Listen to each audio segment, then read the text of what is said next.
Assalamualaikum warahmatullahi wabarakatuh. Perkenalkan, nama saya Trijan Arsa, NIM 2018-15134. Di sini saya akan menyelesaikan tugas yaitu pendidikan kesehatan sekolah.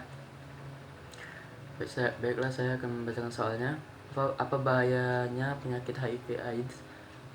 Epidemik AIDS di Indonesia diperkirakan masih akan berlangsung terus dan memberikan dampak yang tidak mudah diatasi kalau kita tidak melakukan upaya penanggulangan yang serius serta tidak didukung oleh semua pihak.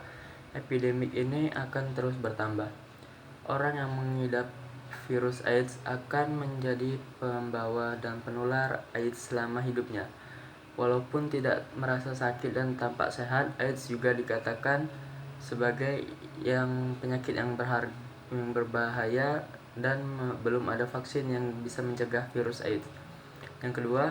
Soal yang kedua, apa faktor-faktor penyebab terjadinya penyakit HIV/AIDS?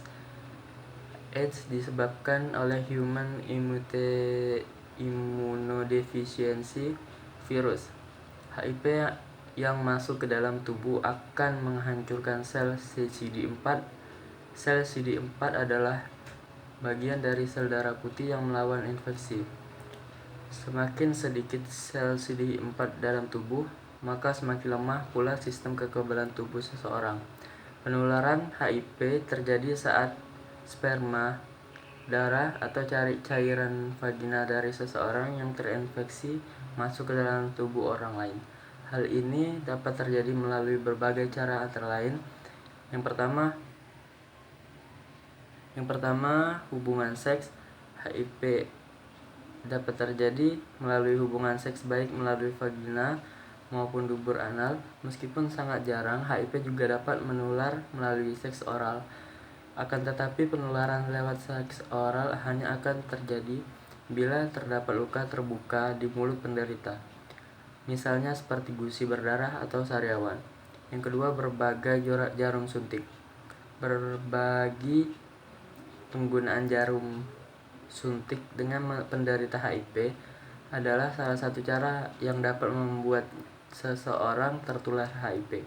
Misalnya menggunakan jarum suntik bersama saat membuat tato atau saat menggunakan nafza suntik. Yang ketiga, transfusi darah. Penularan HIV dapat terjadi saat seseorang penerima donor darah dari penderita HIV.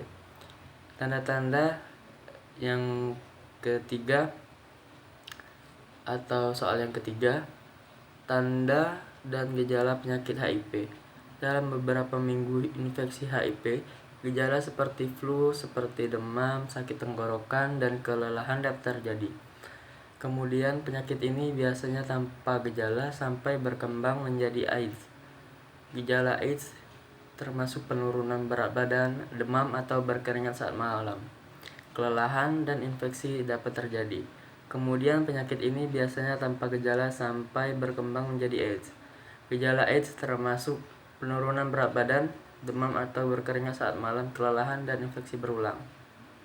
Orang mungkin mengalami gejala-gejala seperti berikut, yaitu area nyeri di daerah perut, keadaan nyeri saat menelan, batuk kering, seluruh tubuh kelelahan, berkeringat di malam hari, demam, kehilangan selera makan, malaise atau berkeringat, gastrointestinal atau diare berair, diare terus menerus, mual atau muntah, tenggorokan, kesulitan menelan atau pegal.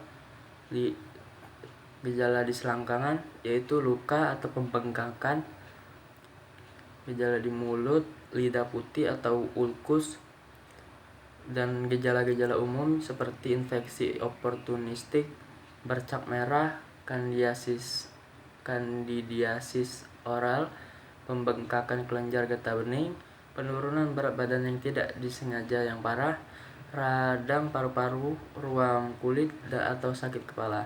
Lalu mengapa penyakit ini harus dicegah sedini mungkin dengan mengenalkan bahayanya pada siswa?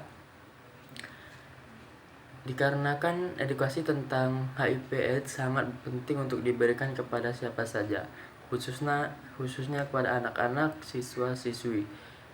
Tindakan ini dilakukan sebagai cara mencegah HIV dan AIDS yang nantinya bisa anak terapkan hingga dewasa kelak.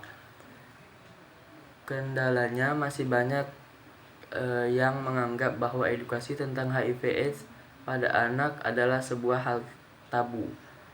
Padahal dengan memberikan edukasi pada anak dengan cara yang tepat, ia bisa menjadi agen pemutus rantai penyebaran virus HIV/AIDS di lingkungan tempatnya tinggal dan bergaul. Tidak sekedar itu, memberikan edukasi pada anak mengenai HIV/AIDS juga bisa membuatnya lebih peduli terhadap ODHA. Karena pada dasarnya ODHA bukanlah seseorang yang harus dijauhi, melainkan dirangkul dan diberikan motivasi positif agar ia bisa terus semangat menghadapi virus yang menggerogoti tubuhnya. Baiklah, sekian penjelasan tugas dari saya. Apabila ada kesalahan kata, saya mohon maaf. Apabila ada kesalahan informasi, saya mohon maaf. Pada Allah saya mohon ampun. Wabillahi taufiq wal hidayah. Wassalamualaikum warahmatullahi wabarakatuh.